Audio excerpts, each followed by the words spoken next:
Okay, hey guys. Just wanted to make a quick video just because I recently received this. This is the Zero Tolerance 561. This is the Hinder collaboration with Zero Tolerance. So far this was the uh, only, well, I shouldn't say only, this is one of the like most appealing ZTs for me, which is why I asked for it for Christmas, and my awesome friends got this for me.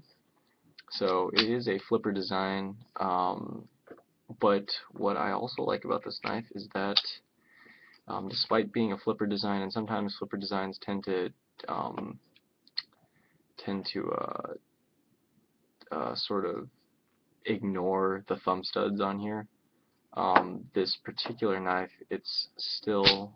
you're still able to use the thumb studs, but they act more as stops for the blade. So I thought that was pretty cool. Let's see, some of the things I like about this knife was the oversized lanyard hole down here makes attaching my lanyards a lot easier. The low rider clip, I think that's what they call it. I mean, this thing just disappears in my pocket. There's maybe about that much that you actually see of it, and disregarding the lanyard if it's not on there.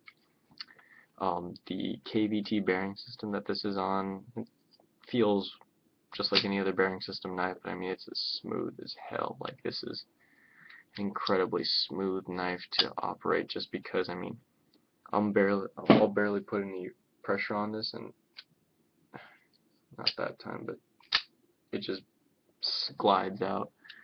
Um, and it was a little bit rougher out of the box, but then I added some Tough Glide, so that helped with the, I guess, the smoothness of the knife. The texturing on the handle is really nice as far as the actual pattern goes.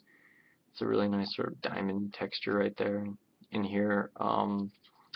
It could be a little bit grippier, not gonna lie there, but because of the actual design of the handle, I don't feel that it needs to be more aggressive just because I have some good jumping to dig into on the top, and the choil down here at the bottom because of that XM18 style hinder design really locks my hand in.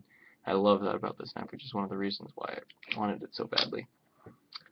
The frame lock is really strong. The lockup on mine was at about 50%. Hard to say. Probably a little bit less than that, actually, like 35%. Um, and the lock bar stabilizer is a nice touch as well, so you don't have any noobs out torquing my frame lock here. Let's see now. I guess for some of the complaints about this knife, out of the box, the edge was not very remarkable. I mean, it still cut paper, but it wasn't really that sharp, and even now it's not too sharp. I touched it up on some ceramics, but it really needs a good working on with some finer diamonds and stuff like that.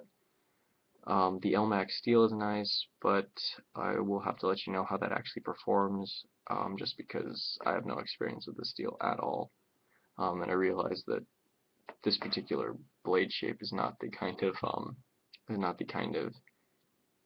uh, the ideal testing bed for a steel, but you know, can't have everything.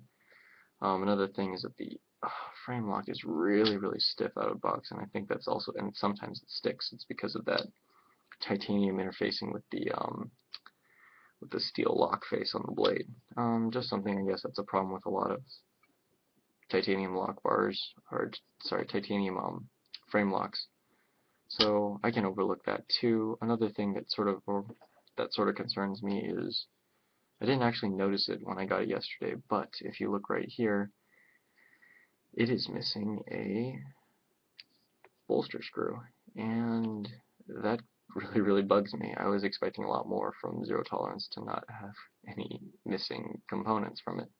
But I sent them an email. Supposedly the customer service and warranty for ZTs is really good, so hopefully they just send me a new one. I don't need to mail it back. I mean, God, I really don't want to mail it back considering I just got it, and it's going to be about a month and a half turnaround time. Yeah, not really looking forward to that.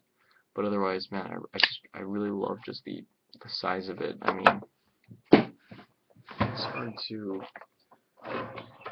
it's hard to it's hard to compare just on a video with my Para 2 just because of how you can't get the feel for it. But I mean, it just feels so much sturdier than than my Para 2. So I'm really looking forward to use this blade a lot more. I'll give a better and more in-depth review once I carry it for a longer period of time. But anyway, that's it. Later, guys.